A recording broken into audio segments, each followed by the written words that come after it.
परिचय। मुझे बहुत प्यास लग रही है। क्या तुम्हारी पानी की बोतल में पानी है? हाँ, ये लो। आह, अब मैं अच्छा महसूस कर रहा हूँ। आज आसपास हवा ही नहीं है। तुम सही कह रहे हो। आज बहुत उमस है। आज सुबह के समाचार में बताया गया कि आज मौसम उमस भरा रहेगा और बारिश भी हो सकती है। बच्चों, इस पाठ में हम वायु, जल और मौसम के बारे में जानेंगे।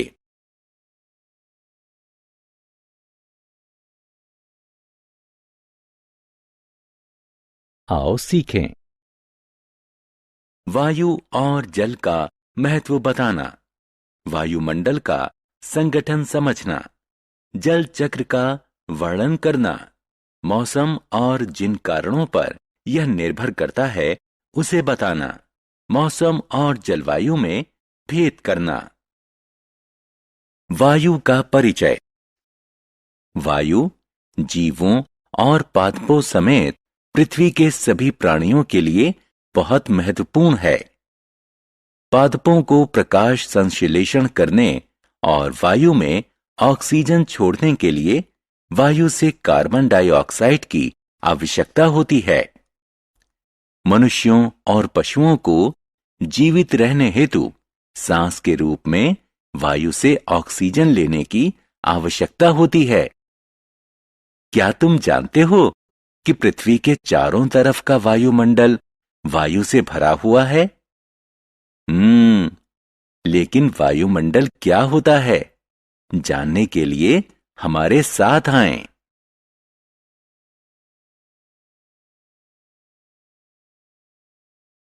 वायुमंडल का संगठन।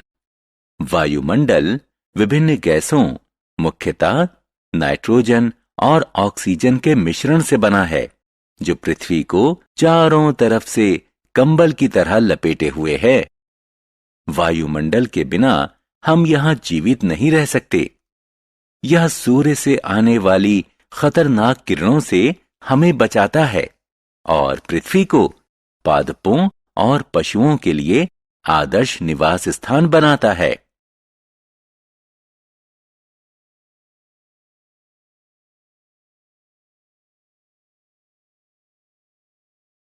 जल की जरूरत। हम जानते हैं कि वायु हमारे जीवन के लिए अत्यधिक आवश्यक है, लेकिन क्या आपने कभी सोचा है कि जल इतना महत्वपूर्ण क्यों है? हाँ, हमें पीने, नहाने, खाना बनाने, कपड़े धोने, पौधों में पानी देने और अन्य दूसरे कई कामों के लिए जल की जरूरत पड़ती है।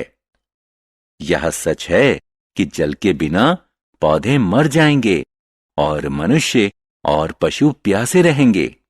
इसलिए बच्चों, जल की एक एक बूंद बचाओ और इसे बर्बाद नहीं होने दो। पृथ्वी पर जल। जल पृथ्वी पर सबसे प्रचुर मात्रा में पाया जाने वाला पदार्थ है। वास्तव में हमारी पृथ्वी का 70% हिस्सा पानी से ढका हुआ है। क्या तुम जानते हो कि पृथ्वी को नीला ग्रह भी कहते हैं? क्योंकि अंतरिक्ष से देखने पर पृथ्वी अपार जल राशि के कारण नीली दिखाई देती है।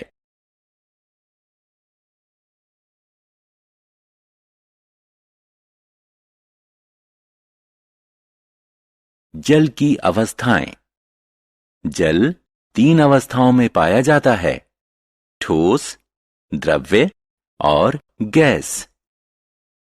बर्फ, हिमकण और पाला जल की ठोस अवस्था के उदाहरण हैं।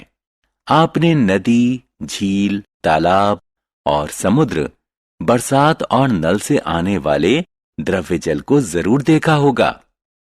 जलवाष्प वायु में मौजूद एक गैस है। आप गैस को देख नहीं सकते क्योंकि यह अदृश्य होती है।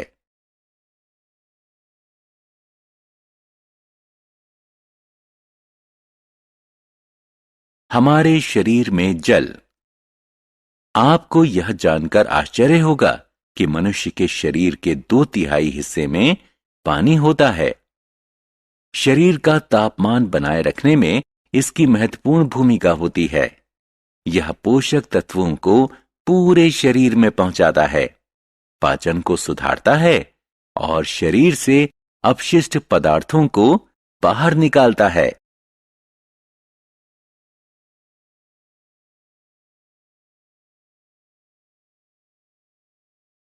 जल चक्र। क्या आप ये सोचकर हैरान हैं कि बरसात में सारा पानी कहां से आता है? वायुमंडल में सदैव एक निश्चित मात्रा में जलवाष्प रहती है।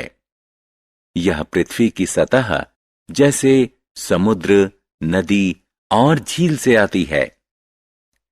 सूर्य की ऊष्मा पृथ्वी के धरातल पर मौजूद इन जल स्रोतों के पानी को गर्म कर देती है, जिससे यह द्रव्य अवस्था से गैस अवस्था में परिवर्तित हो जाता है। इस प्रक्रिया को वाष्पीकरण कहते हैं। वायुमंडल में ऊपर जाकर जलवाष्प शीतल हो जाता है और बादल बना लेता है। इसे संघनन कहते हैं। जब जल कण एकत्रित होने लगते हैं तो वो बड़ी बूंद बना लेते हैं और तापमान के अनुसार बरसात, बर्फ या ओले के रूप में नीचे गिरते हैं। इसे वर्षण कहते हैं।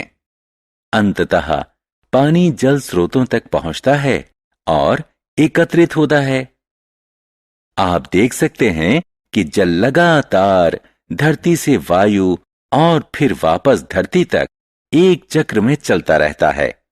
इस प्रक्रिया को जल चक्र कहते हैं। इसलिए बच्चों, हमारे धरती से जल कभी खत्म नहीं होगा।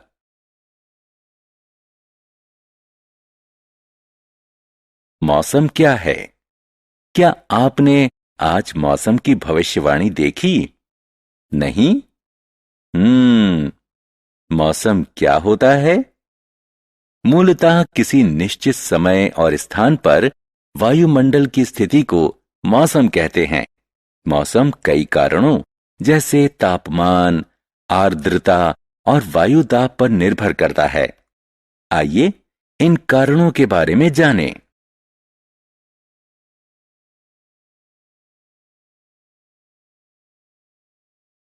मौसम की तापमान पर निर्भरता। संभवतः हम सभी जानते हैं कि तापमान वायु की ठंडी या गर्मी का माप होता है। यह इस बात पर निर्भर करता है कि सूर्य से इसने कितनी ऊर्जा ली। तापमान को तापमापी नापक यंत्र की सहायता से मापते हैं और इसकी गणना डिग्री सेल्सियस और डिग्री फ़ारेनहाइट में करते हैं।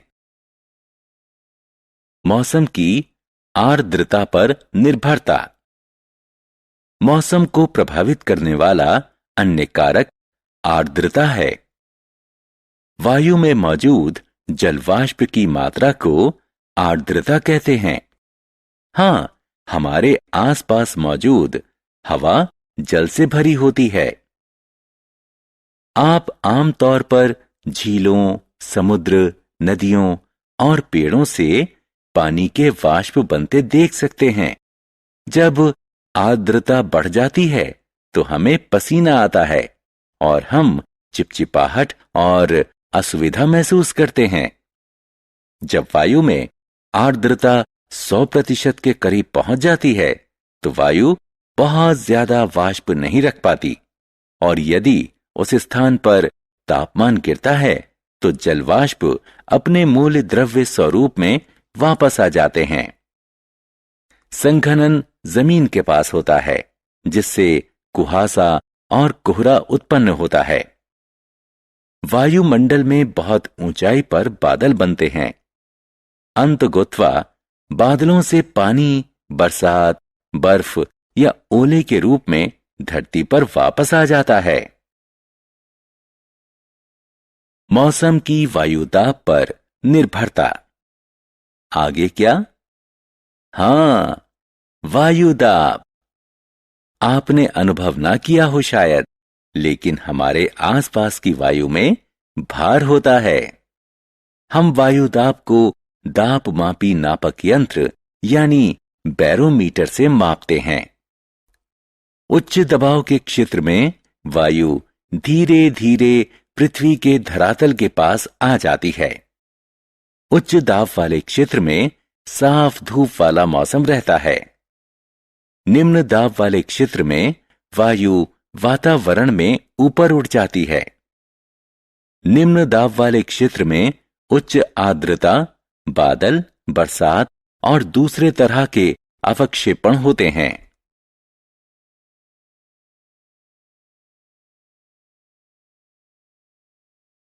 जलवायु क्या है? क्या मौसम और जलवायु एक ही हैं? नहीं। किसी क्षेत्र में लंबे समय तक रहने वाले मौसम से उस क्षेत्र की जलवायु का निर्धारण होता है। उदाहरण स्वरूप, भूमध्य रेखा के करीब के क्षेत्र में गर्म जलवायु होती है और ध्रुवों के नजदीक ज्यादा ठंडी जलवायु होती है। बच्चों, अब आप मौसम और जलवायु में आसानी से अंतर कर सकते हैं।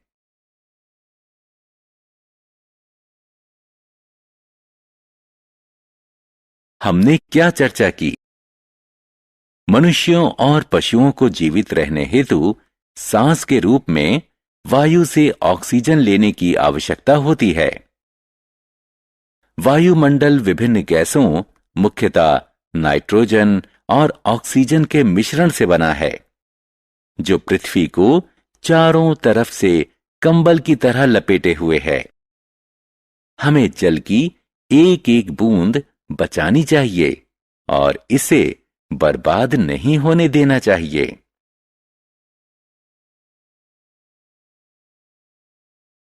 शरीर का तापमान बनाए रखने में जल की महत्वपूर्ण भूमिका होती है। यह पोषक तत्वों को पूरे शरीर में पहुंचाता है, पाचन को सुधारता है और शरीर से अपशिष्ट पदार्थों को बाहर निकालता है। जल के लगातार धरती से वायु और फिर वापस धरती तक आने की प्रक्रिया को जल चक्र कहते हैं। निश्चित समय और स्थान पर वायुमंडल की स्थिति को मौसम कहते हैं।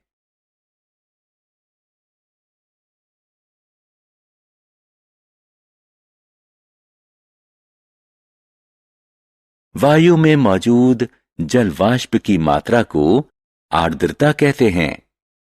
किसी क्षेत्र में लंबे समय तक रहने वाले मौसम से उस क्षेत्र की जलवायु का निर्धारण होता है।